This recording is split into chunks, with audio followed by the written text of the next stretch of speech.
Ny mofinaina anio atolotry ny FJKM Ambohijanaka Karafitiavana.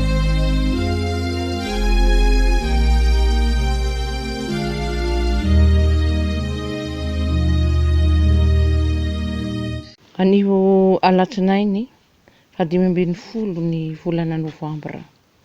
Mirabantsika indray ry havana velonainy trapamonjena ka dia ho aminareo anie ny fiadanana.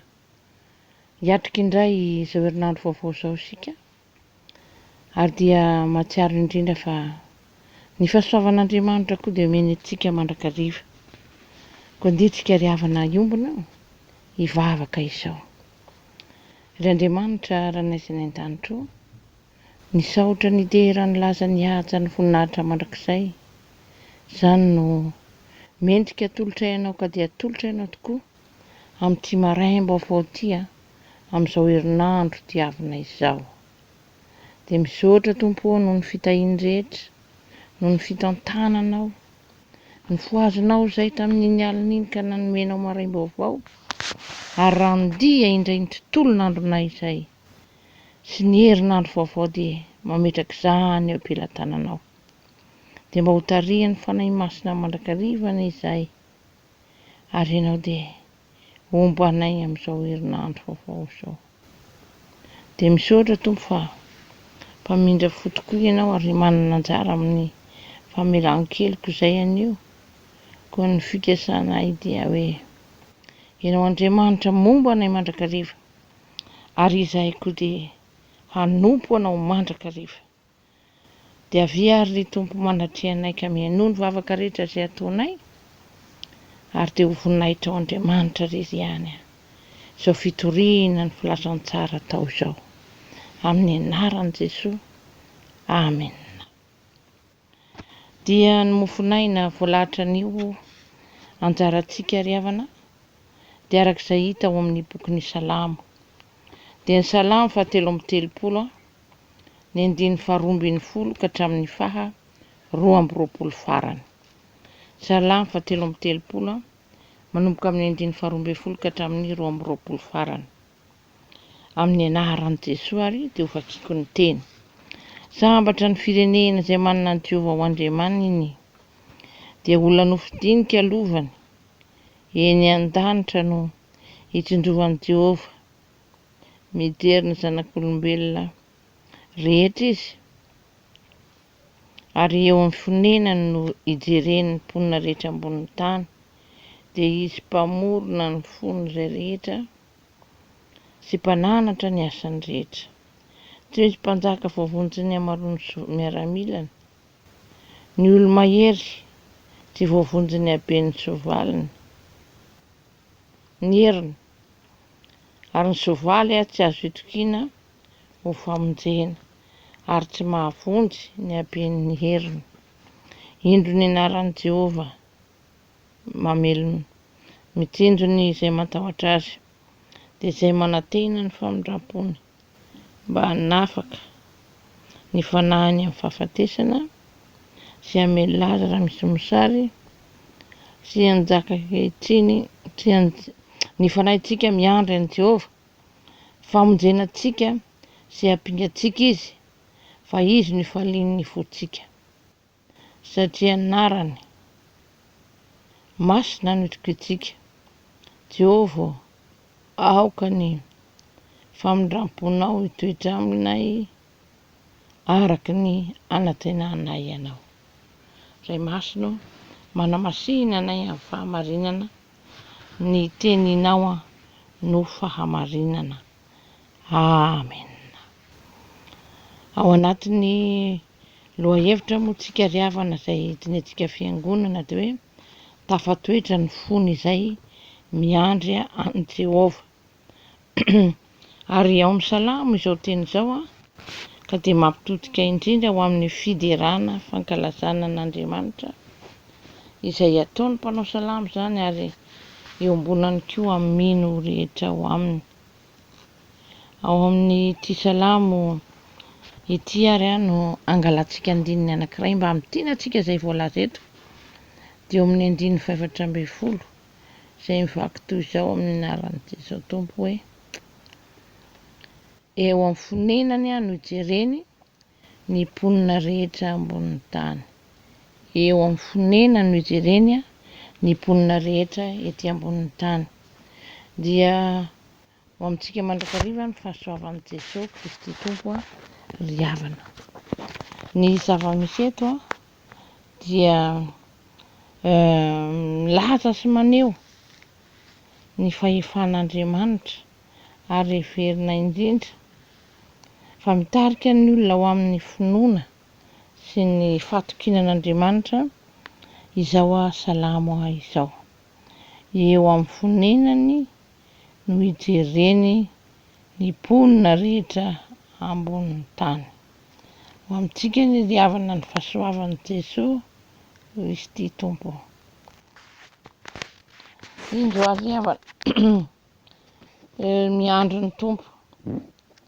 Zava-dehibe loatra izany teny izany izay mitarika antsika tokoa mba hahalala fa olo ny fanantenana mihitsy ny fiangonana satria azo ny antoka izay andrasany amin'ny andro fahavelomany fahamonjy azy ary andrasana koa azy amin'ny fahafatesana fahamonjy azy. Andeha ry havana hozaraintsika roa avy hatrany izao tenin'Andriamanitra izao. Ny voalohany dia hoe eo amin'ny fonenany Andriamanitra, ary ny faharoa eo no ijeren'Andriamanitra ny mponina rehetra ambonin'ny tany. Eo no ijeren'Andriamanitra ny mponina rehetra manendrana ny tany. Ka dia miteraka indrindra fahalalana an'Andriamanitra hoe aiza Andriamanitra ahoana io Andriamanitra io, ary miteraka kosa antsika olombelona hoe aiza no ametrahantsika an'izany Andriamanitra izany eo amin'ny fiainantsika. Ka ny voalohany ry havana dia izao hoe Andriamanitra tsaroa fa Andriamanitra dia eo amin'ny fonenany. Tsarovia fa Andriamanitra dia eo amin'ny fonenany. Hitantsika hatrany amin'ny 12 zany ka andeha ataontsika hoe hatrany amin'ny 17. Andriamanitra dia eo amin'ny fonenany. Ny zava-misy hitantsika eto ry havana dia Andriamanitra dia ambara fa manana ny fonenany izy. Dia lazainy amin'ny 17 moa fa hoe eny an-danitra no itsinjovan'i Jehova ary mijery zanak'olombelona rehetra izy. Izay no lazainy amin'ny 12. Mijery eny an-danitra Jehova mitsinjo ny olona. Ny lanitra ry havana dia verina fa fonenan'Andriamanitra arak'izay hitantsika amin'ny soratra ny masina. Izany hoe Andriamanitra tsy mitoetra eto anivon'izao tontolo izao fa miakatra ho any an-danitra izy ary dia any zany ny toerana misy n'Andriamanitra. Samy manana ny sary izay anehoany izany lanitra izany ny olona. Fa ny zava-dehibe ho antsika dia izao tsy olombelona Andriamanitra fa ny olombelona dia mipetraka eto anivon'izao tontolo izao ihany. Fa ilay Andriamanitra kosa dia mipetraka any an-danitra ka olona masina no manompo azy ao anatin'izany toerana misy azy zany. Dia tsika ny anjely ny lanitra rehetra izany. Dia izany fonenan'Andriamanitra izany tsy milaza toerana ihany fa milaza koa izany hoe ivavahan'Andriamanitra. Ivavahan'Andriamanitra. Honenan'Andriamanitra ny lanitra kanefa koa dia natao ivavahana io Andriamanitra izay mipetraka ao an-danitra io satria tsy olombelona velively izy. Isika tsy mivavaka amin'ny olombelona ry havana satria ambarany eto moa fa izany ny olona izany koa nge tsy azo itokiana satria tsy mahavonjy ny olombelona fa ny ihany mahavonjy ny olombelona dia Andriamanitra izy ihany. Inona no ataon'Andriamanitra ry havana? Inona no ataon'Andriamanitra? Ny ataon'Andriamanitra dia mitsinjo ny olona izy. Io zany ny Andriamanitra izay mitsinjo ny olona dia mitsara dia mandinika ary mamantatra tsara ny olombelona rehetra. Ataon'Andriamanitra izany. Ary dia manambara izany indrindra ny tononkira izay ambara eto amin'ity perikôpantsika ity, fa Andriamanitra dia mampiasa indrindra ny heriny rehetra dia mba hanehoany indrindra fa mitindry ny olona izany Andriamanitra izany. Eto ary havana dia izao hoe tsarovy tsarovy, fa io Andriamanitra izay ivavahantsika io dia ny an-danitra ka azontsika hitokiana tsara, ka dia mamerina indrindra ny fikasana sy ny fanindriana rehetra eo anatin'Andriamanitra isika, ary isika kosa dia nataon'Andriamanitra indrindra mba hatoky azy amin'ny fotoana rehetra, fa afaka mamonjy azy io Andriamanitra izay ivavahana io ry havana. Misy koa ny teny izay ilazana an'izany Andriamanitra izany hoe hampinga izy ary koa famonjena izy. Eo amin'ny 20 no ilazana izany ny fanahintsika miandry an'i Jehova, famonjena antsika sy hampingantsika izy. Rehefa jerena izany dia ilazana izany fa fiarovana mafy ho antsika koa io Andriamanitra io, izay ny hampinga entina miady andresena rehetra izay zavatra misy tsy Andriamanitra no manome azy fa ny devolina ny Satana, entina miady hanoherana an'ilay ratsy izany ny fandresena ry havana. Ary ny hoe famonjena antsika izy dia milaza fa olona vonjena isika, mila an'izany eo amin'ny fiainana satria tsy mahavonjy tena, ka dia Andriamanitra irery ihany no mamonjy antsika. Ary dia izany ange ny pirofo nanomezan'Andriamanitra antsika ny Jesosy Tompo, ka manjary hiarana izany koa Jesosy Tompo eo amin'ny fiainana, ka indreo ao amin'ny andro fahatandroana rehetra, eo amin'ny androm-piainan'ny olona rehetra, eo amin'ny andro fahateran'ny olona rehetra, dia mila manatona izany Andriamanitra izany mandrakariva izy hivavaka. Fa ny faharoa ry havana dia hitantsika eto koa dia hoe tsarovy fa mijery ny mponina rehetra ambonin'ny tany izy. Tsarovy fa mijery ny mponina rehetra ambonin'ny tany izy. Io ny hitantsika eto indray ry havana dia tena fampanantenana ho antsika olombelona rehetra izany. Ary eto miavaka ny firenena, sambatra ny firenena izay manana an'i Jehova ho Andriamanitra hoy izy eo amin'ny 1:1, dia 12 dia ny olona novidiany ho lovany, manana anjara fahasambarana ny firenena izay mahay misafidy an'i Jehova Andriamanitra mba ho mpamonjy azy eo amin'izany fiainany rehetra izany. Dia ny zavatra faharoa hitako ry havana dia mba hampatsiarovana antsika fa ny mpitondra mihitsy, mpitondra fanjakana eo amin'izany firenena izany, izay matahotra an'i Jehova, dia efa vonona ny Tompo hatsiaro izany, efa vonona hatsiaro izany mandrakariva isika ry havana. Indreo ary ny mpitondra ny filazany azy dia izao, jerevan'Andriamanitra ny mpitondra, ary men'Andriamanitra fahaiza mitondra izy, dia tsy misy avakavaka izany, dia hainy indrindra, ary tokony hianarana indrindra reto zavatra manaraka sy reto. Fa io Andriamanitra io dia mamonjy ny olona, azo tokiana io Andriamanitra io, azo tokiana ary mamonjy ny olona izany Andriamanitra izany. Azo tokiana izy satria ny anarany aza moa dia vainy iny. Dia haintsika tsara ny mamantatra ry havana fa hain'Andriamanitra amin'ny fombany rehetra ny manatanteraka izany.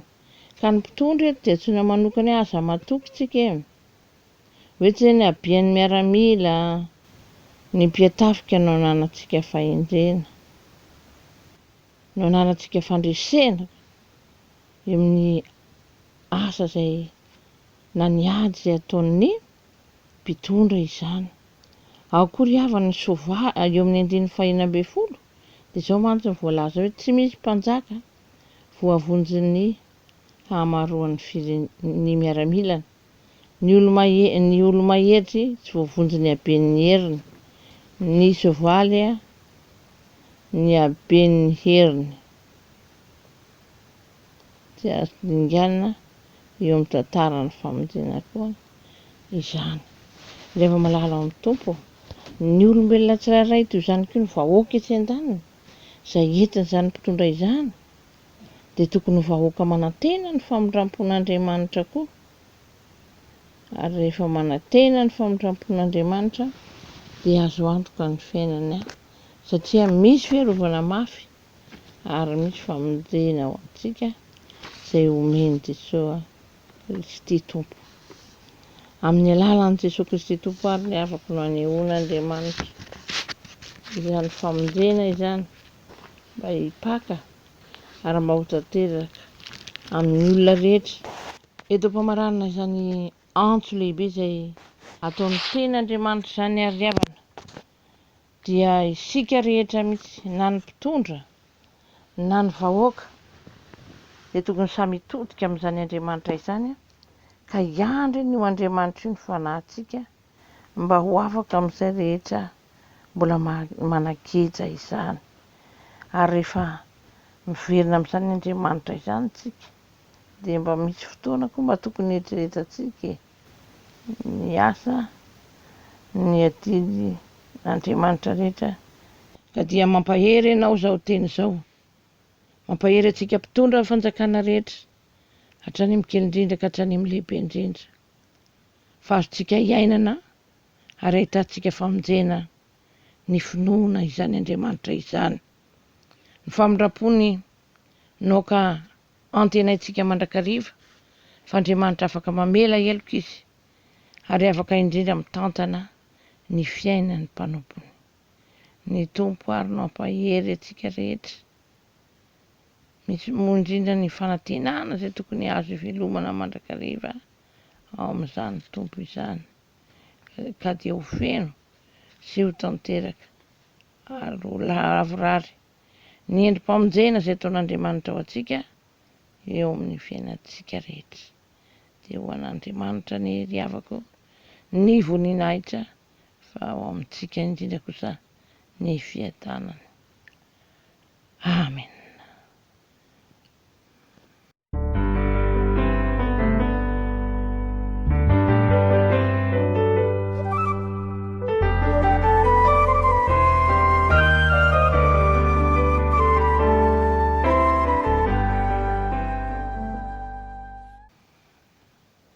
Iombona mivavaka isika. Ry Andriamanitra rainay izay ny an-danitra misaotra anao izay fatarianao indrindra mba hiandry ianao Andriamanitra eo amin'ny fiainanay. Ianao izay Andriamanitra tokoa mijery ny mponina rehetra ety ambonin'ny tany ary monina any amin'izany lanitra izany. Ampianaro izay tompo mba hatoky ary fa tsy olombelona akory no ivavahanay fa izany Andriamanitra tompo ny lanitra sy ny tany izany ary mahita ny olombelona rehetra ka te hamonjy ny olombelona rehetra. Dia ianao ary no hanapaka ny fiainanay tompo ka dia misaotra indrindra anao izay fa ny ataonay dia mametaka ny fiainanay eo pela tananao izay na ny anio na ny ampitso na ny mandrakisainay. Dia amin'ny anaranao Jesosy no ametraranay ny fiainanay rehetra ranofo eo am-pelantananao ary ny hohanina sotroina ny tafiana ny ranorana tompo dia angatahanay mba izy amin'izao herinandro vaovao izao. Mbola mahatoky ianao izay tompo fa ianao ilay azonay tokisana ka efa naporaka taminao izay rehetra mahasoa anay. Dia amin'ny anaranao Jesosy ary no angatahanay izany vavaka izany ary sitraka iny manakambana izany amin'ilay vavaka izay nampianariny zanakao manao hoe Raha izany lanitra ho amasina ny anaranao ho tonga ny fanjakanao atao any sitraponao etsaka mitany any lanitra mioanyaninjynasazo aminay ary mandelany elokay tahaka ny amelaka sy reka taminay aryazatotranay amin'ny fakapana fa manafahany amin'ny ratsy manao fanjakana sy ny hery ary amin'ny voninahitra mandrakizay. Amen. Hamarana izao fotoana izao isika riavana. Ry Andriamanitra rainay sy ny an-danitra misaotra anao tokoa izay fa Andriamanitra ny firenena rehetra ianao dia ianao nametraranay ty andro an'io ty ny apitsonay ary mandrakizay anay tsinjovy izay Tompo ary ampitombohy ny finoanay ho tanteraka aminay rehetra aran-tsodrano tononona amin'ny anarany Jesosy Kristy Tompo manao hoe ary Andriamanitra ny fanantenana izay efa niantsonareo amin'ny voninahiny mandrakizay rehefa avy miaritra fahoriana vetivety ianareo dia izy no atanteraka sy ampiorina ary ampitoetra anareo. Mandehana ary amin'ny fifalian'ny Tompo ho an'Andriamanitra irery ihany ny voninahitra. Amin'ny anarany Ray sy ny Zanaka ary ny Fanahy Masina. Amen.